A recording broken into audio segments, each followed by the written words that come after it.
this is the Ripper mask from Borderlands 4.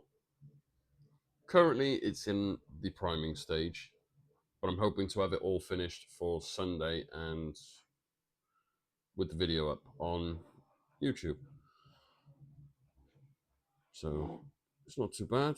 Looks quite good. Looks nice and clean. Still needs some work. I gotta wet sand it, then reprime it and see if everything's where I want it to be. And then we can actually start painting it, adding more detail, because there's crazy detail in this. You see all the gouges out, and it's going to look really cool once it's done. That is also another prop from Borderlands. I'm still printing parts for that at the moment, so once it's all done, then I'll do a little reveal. But for now, it'll just be the Ripper mask. But yeah, it's coming along quite nice. You've got inside doesn't look too great. Little loops for straps.